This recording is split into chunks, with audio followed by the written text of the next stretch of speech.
mysteries of the pyramids continue live from Highclere Castle. The secret passages within the Great Pyramid were first discovered in 820 AD by a caliph. His name was Abdullah al-Ma'mun.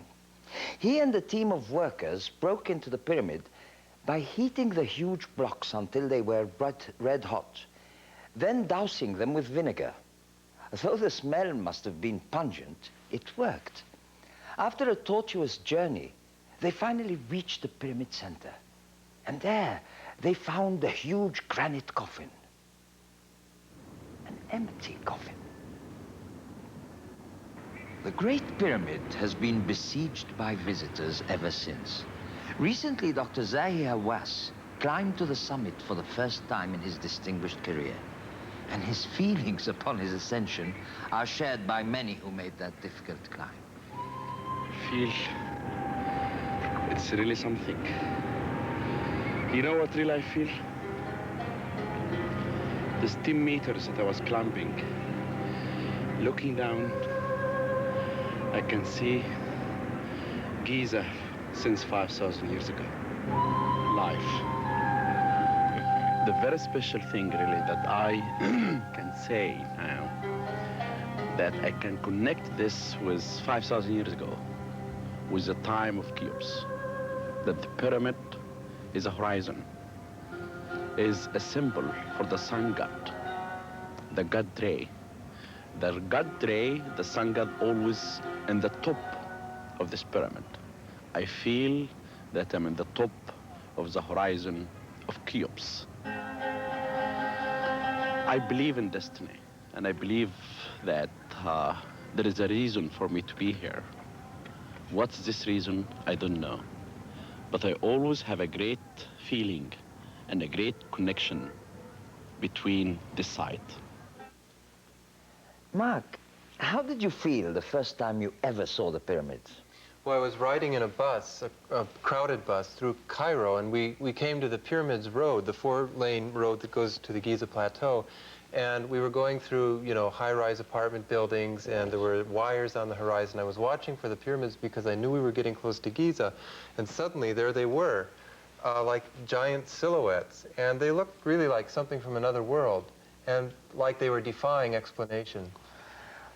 Mark recently went on expedition to some of the rarely seen inner chambers, and we took our cameras along. Let's go with him now.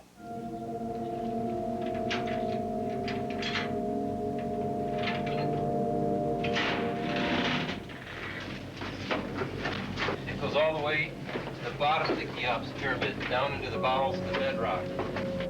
It is a long, hot and slow walk to get into the interior of this 40-story pyramid.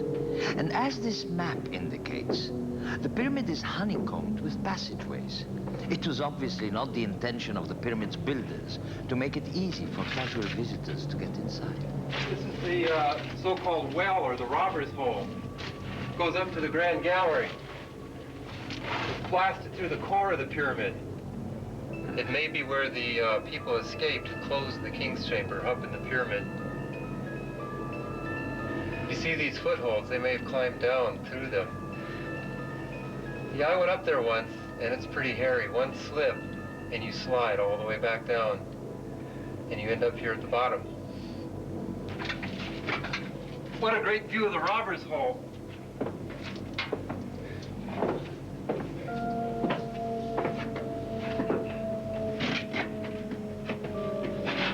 We made it. This is the bottom chamber, the very core of the pyramid, the absolute bottom.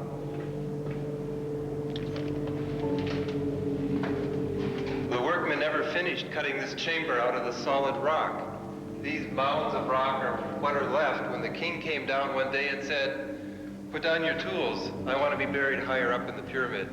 And since he was the living God, they had to do what he said.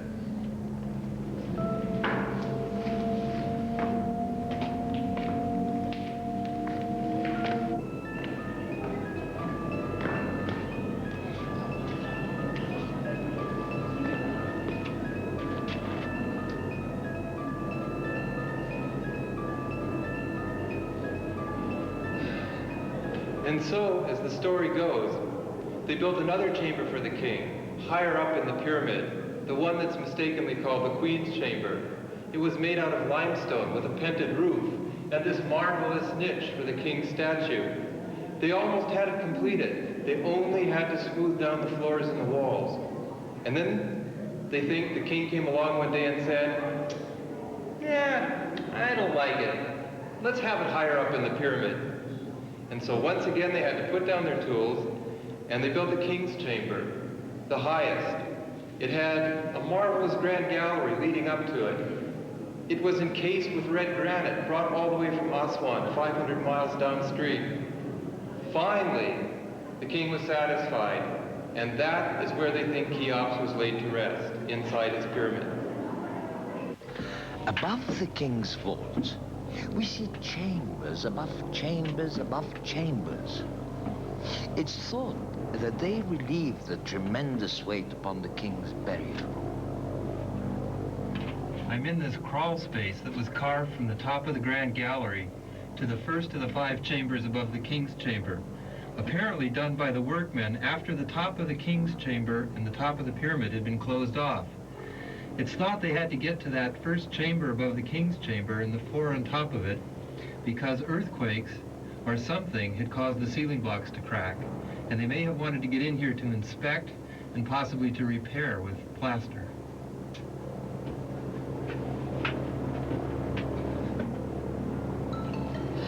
Through this cramped entrance, we emerge into one of the chambers and discover walls inscribed with ancient and modern graffiti. This is one of the names of the work gangs. It reads, "How powerful is the great white crown of Cheops gang?" They put their names on the blocks because they were responsible for moving it. And there was competition between them to get them into place. We are almost at the top now. A good place to stop and rest, for we are right on the edge of making a most fascinating discovery.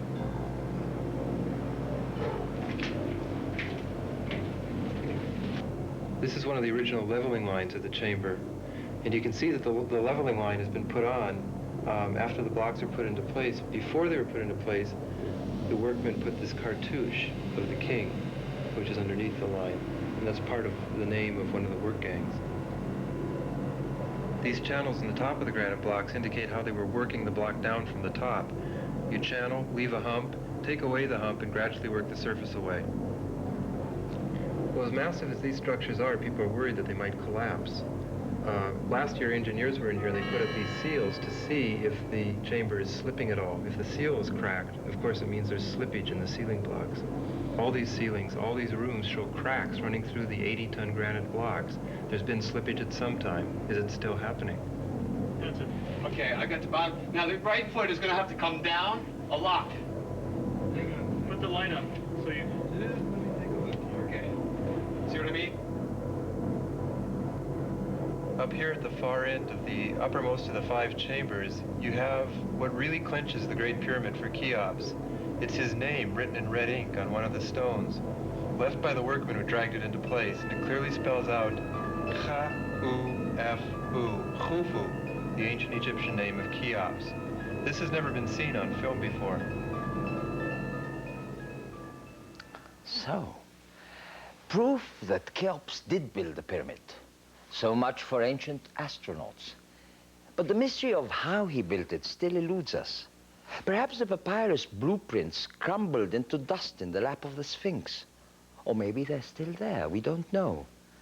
And the Sphinx stands in ancient majesty, almost daring us to discover the reason behind its seductive half-smile. Twilight journey to the city of the dead, where we come face to face with an ancient mummy preserved through the ages. Who was he? We'll find out when Mysteries of the Pyramids Live continues.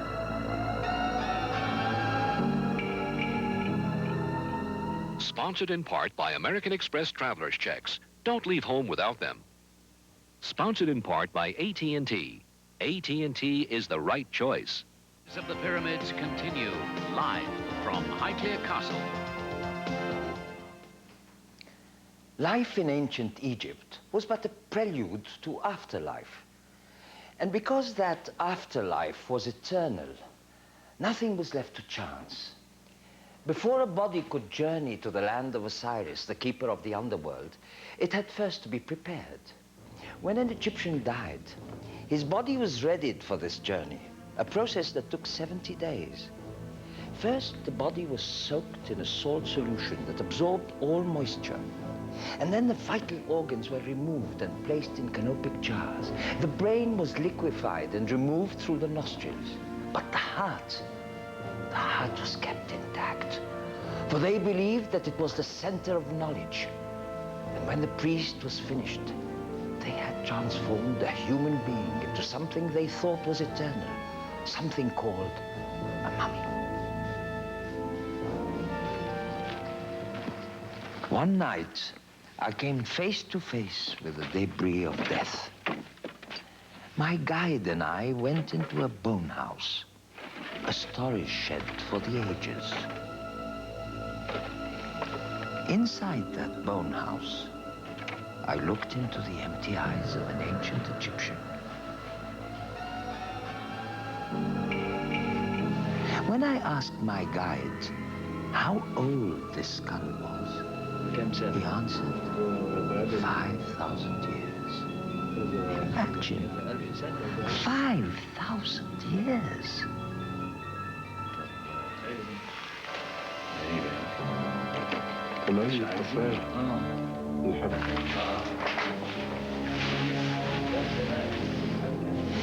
We went into another room, and in the corner, almost hidden in a bed of straw, were the remains of a mummy, lost in the shadows, after most of the ancient bones had been moved elsewhere.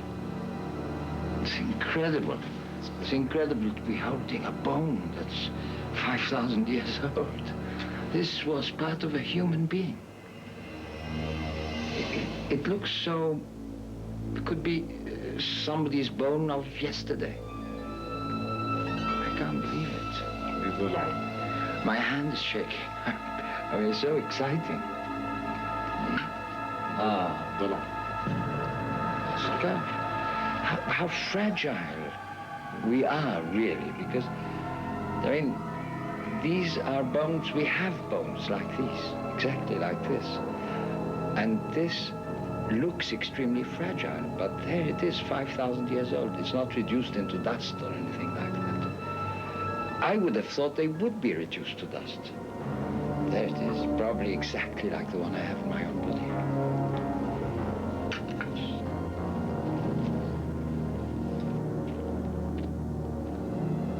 We have no need to fear. Their ghosts do not haunt these bones.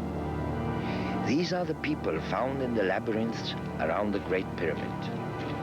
There was no earlier civilization. The skulls have no antenna.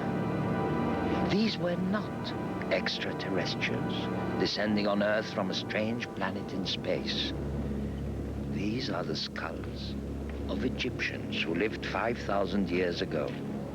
Courtiers, mistresses, architects, officials, making up the royal court of Cheops.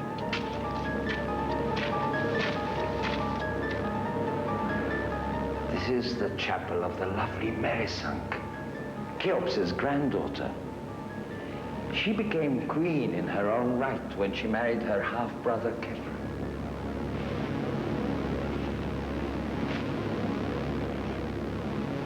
Yes, and we even know the preferred woman's figure 5,000 years ago. Tall, slender.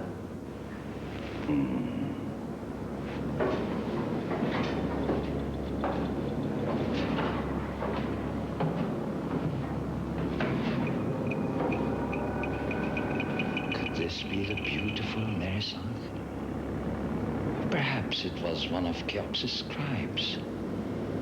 Maybe one of those called Master of Secrets. Below the Giza Plateau, A maze can be found, a maze in the form of tunnels that twist and turn and seemingly never end. And Mark Lehner is one of the few people who know where those paths turn. For one is never sure what is just around the corner. A wall, a passage, or an empty sarcophagus. There's a lot of charcoal in there, a lot of charred bone. It looks like there's clearly been a fire in the sarcophagus. Sometimes the mortal remains of the deceased were burned so that they couldn't attack the plunderers as they robbed the tomb.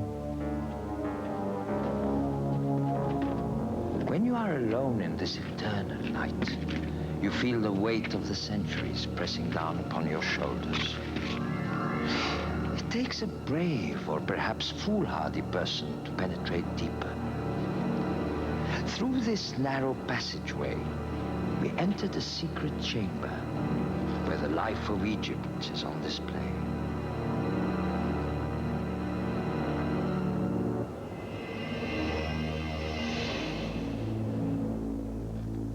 On the walls of Merisang's tomb, murals were painted depicting everyday life, so that these activities could nourish the souls in their afterlife.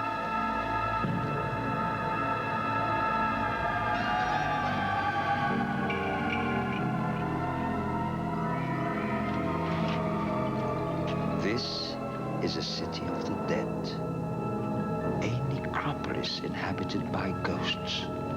One can almost sense them, feel them, as they whisper and taunt us with the secrets they possess. Mummies have come to symbolize the mysterious, the ageless, the fantastic. They were the means by which Egyptians hoped to transcend their material body, or khat, a word that means something that decays.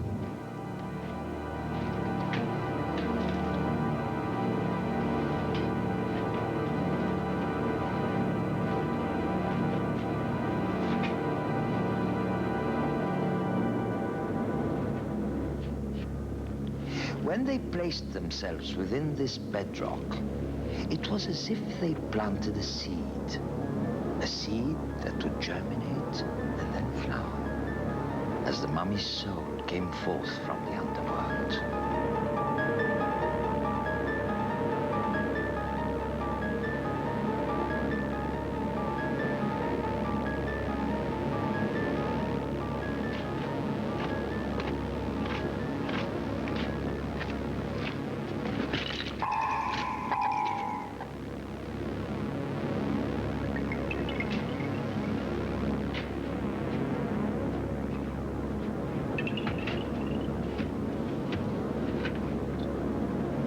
Virtual labyrinth down here.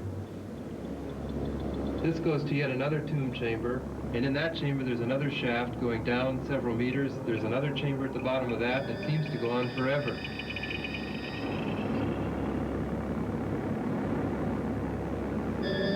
In this case lies one of the most perfectly preserved mummies in all Egypt. We even know his name, Nefer. This mummy was literally pickled and then reconstructed in the image of the living human being, almost a statue molded out of bandages.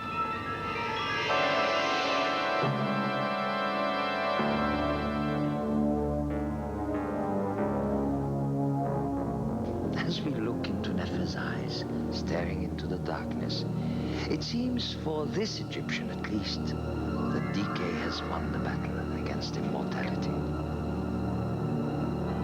They honeycombed the whole plateau, putting themselves away for eternity.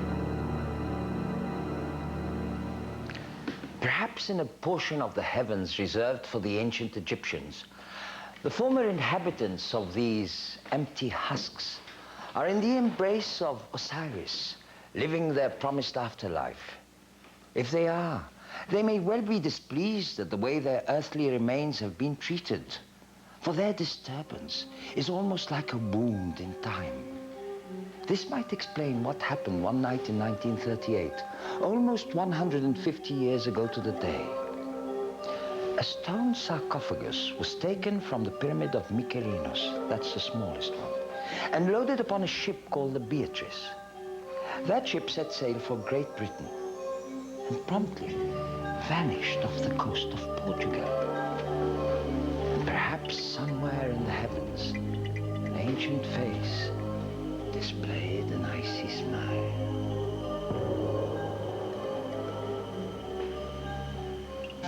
When we return, the mystery of the missing treasure of Lord Carnarvon is solved as Highclere's butler uncovers artifacts hidden for generations when Mysteries of the Pyramids Live continues.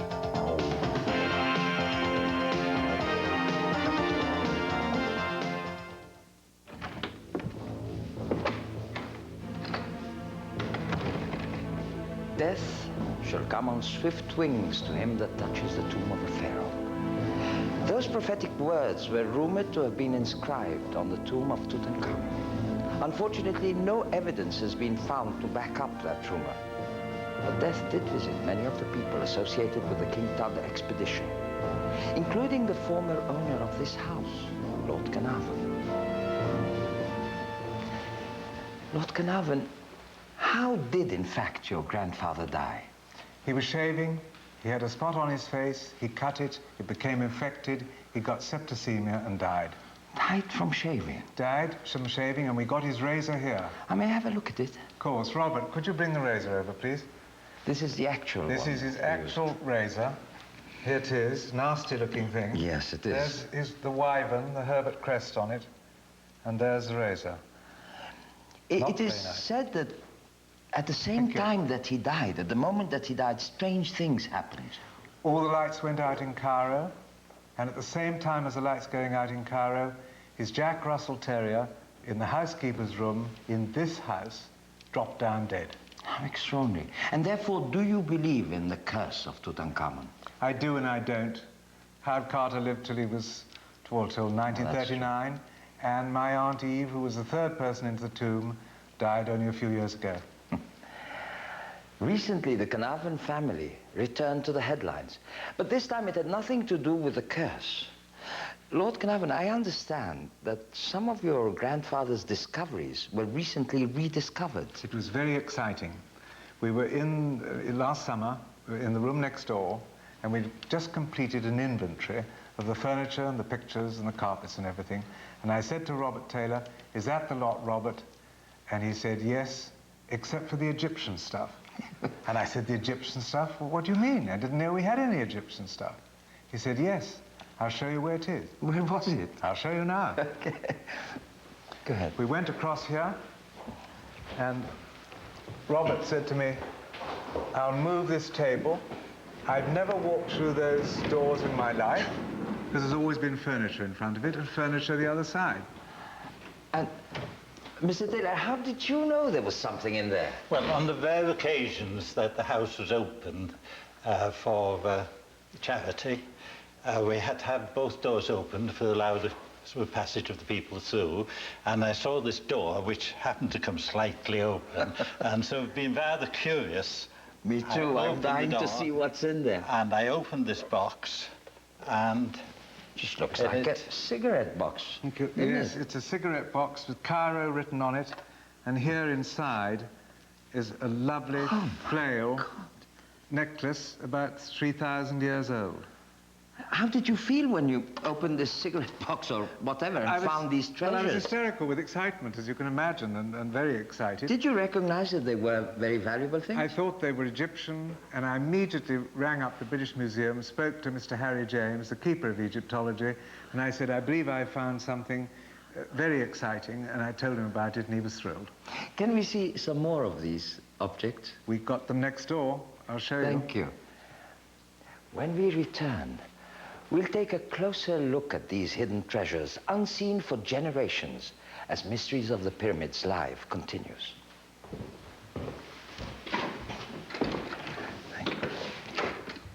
From Highclere Castle, more Mysteries of the Pyramids Live. Mysteries of the Pyramids continues. This beautiful object is just one of the many artifacts newly uncovered from these castle walls. From what I've been told, many of these objects are from the tomb of Amenophis III, a chamber that was said to dwarf in treasure the tomb of King Tutankhamun. Amenophis was Tutankhamun's grandfather, When he assumed power sometime around 1350 BC, Egypt was a center of civilization, and the riches of the world poured into his royal coffers. When he died, he was buried with great pomp and circumstance. His reign marked the high water mark of the Egyptian empire, and his tomb must have reflected that glory. Who was this Amenophis? What did he look like? During his reign, he built many statues commemorating and enshrining his power.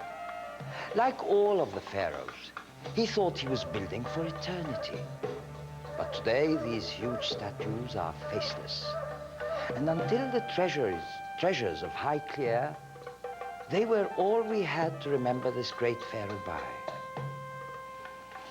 Now, first of all, were any of these objects found in King Tut's tomb? No, nothing from Tutankhamun's tomb at all.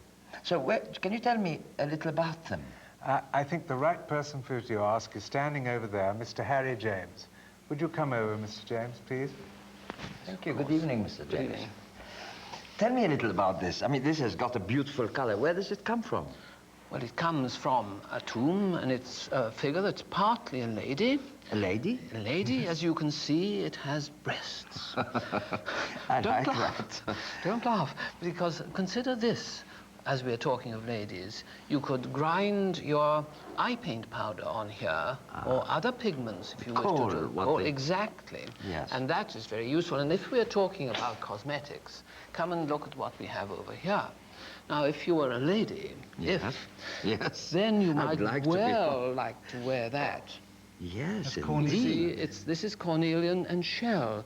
Very beautiful still. Beautiful. They would be very fashionable today, wouldn't they? Very fashionable, yes. Look at the colors on these things. I mean, I can't believe they were not painted today. So you might think, but I can assure you they're about 3,000 years old.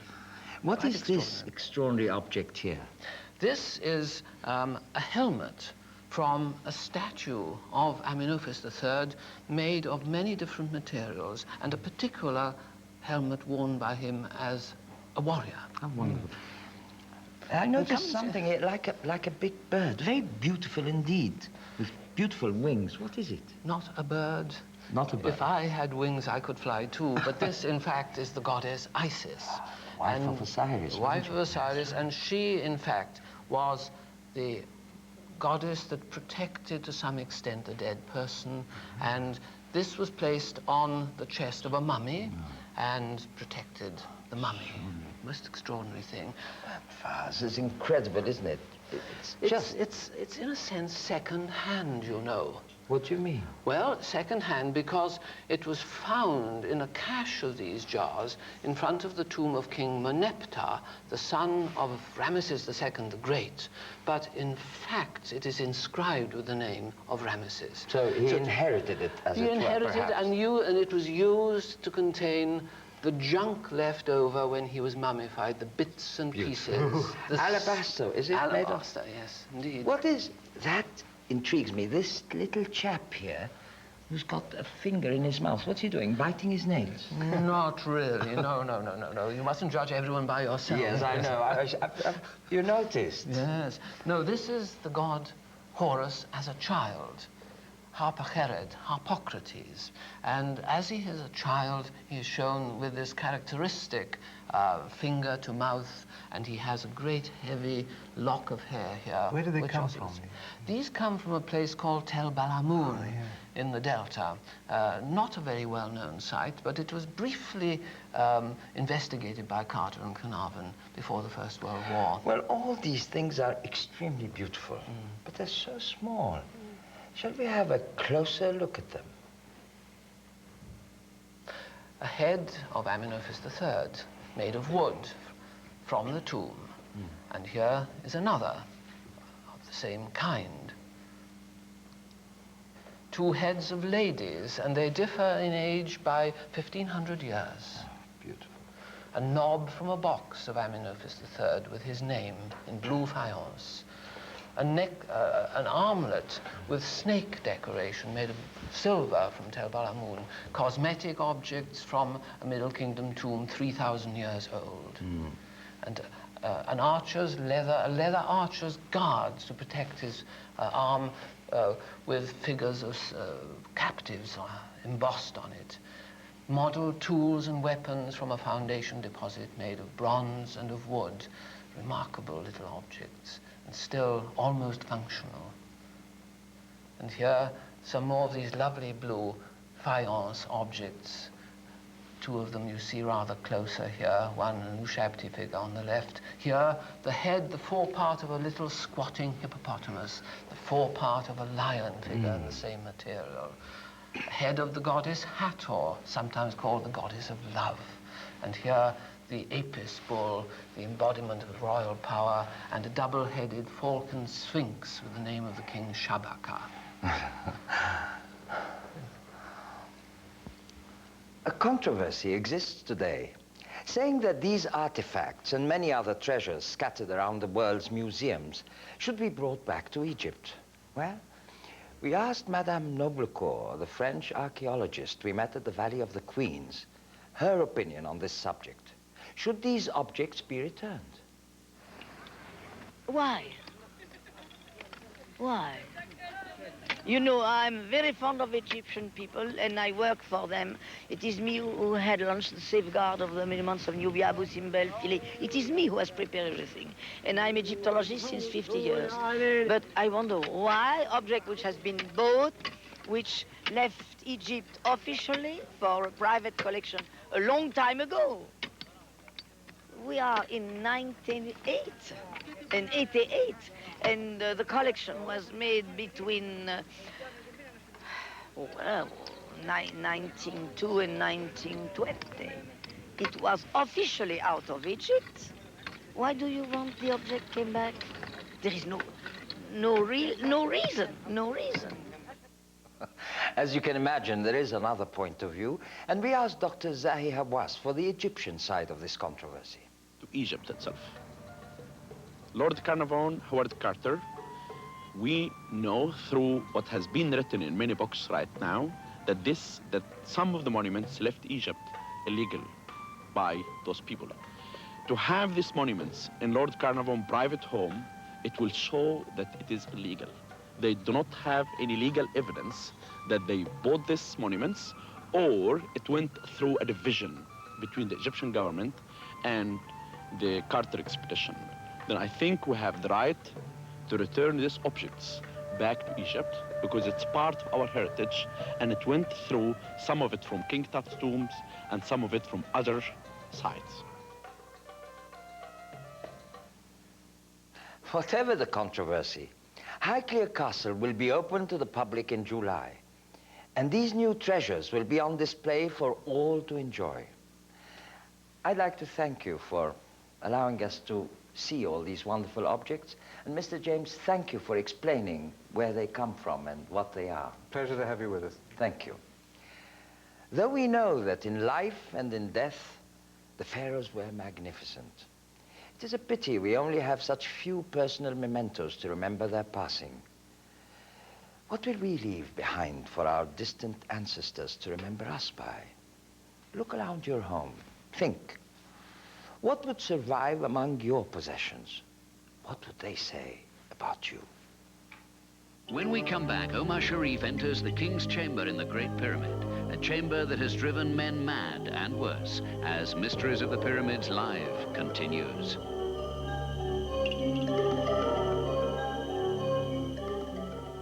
From Highclere Castle, more Mysteries of the Pyramids Live. The ancient Egyptians believed that the Great Pyramid of Giza anchored the center of the world. They felt that all of the continents and all of the works of men radiated out of this central spot. And in the mythical heart of this powerful spot, in the center of the Great Pyramid itself, is the King's Chamber, the inner sanctum of Cheops, the heart of the world. This is the chamber where Napoleon confronted his dark future. And this is the chamber I entered on one cloudless night. And I feel that I too have glimpsed into eternity.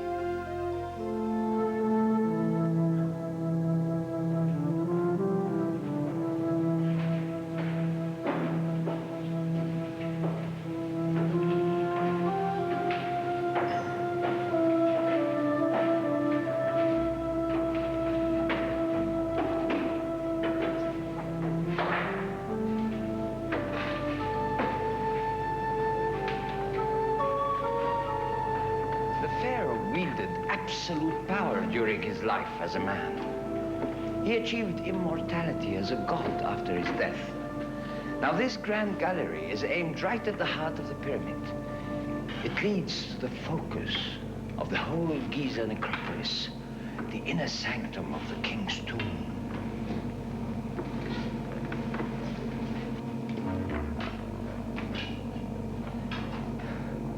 It appears that the king changed his mind several times during the construction. Being the supreme power and the living God, he moved higher and higher. But it all started in the bottom of this stone mausoleum.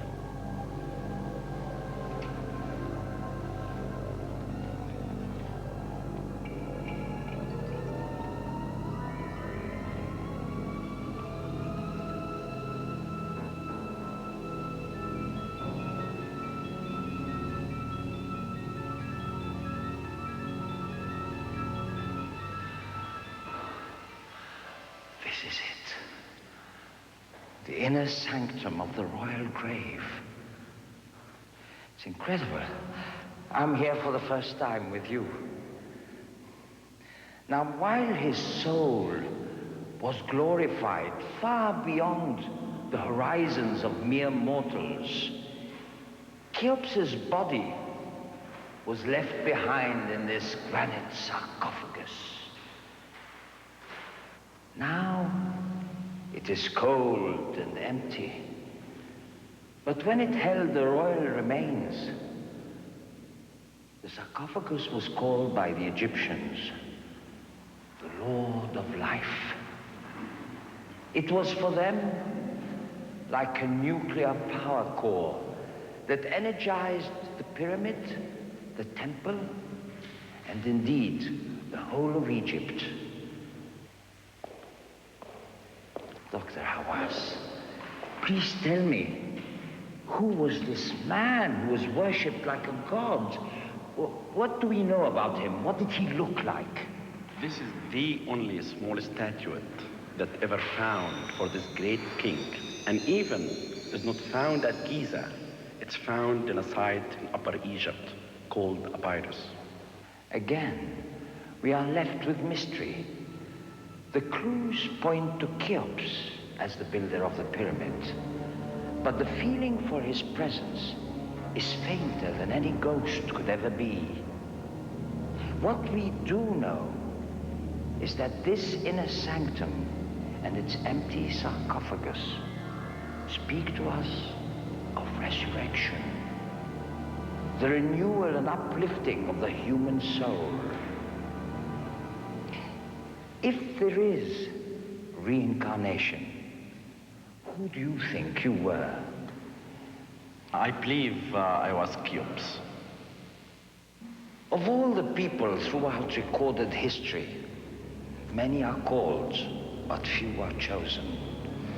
By their example, they inspire and determine the fate of our planet.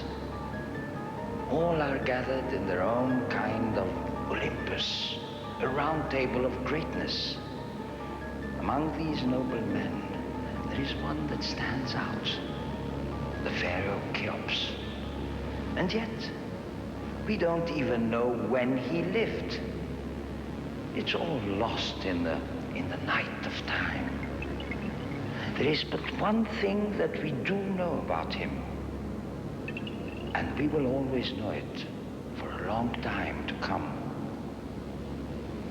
He is responsible for the seventh wonder of the world, the Pyramid of Giza.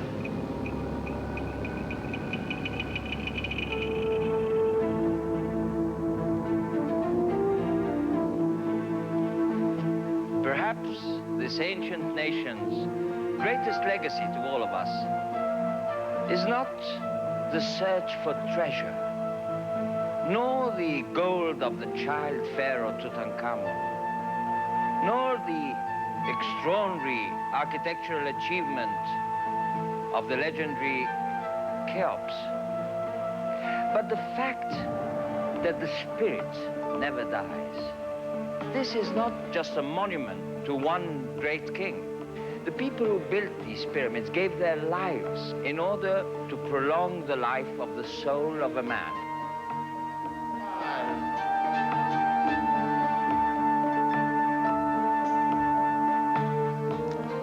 We will return in a moment and take one last look at these wondrous artifacts and gaze into the eyes of the mystery that was Egypt.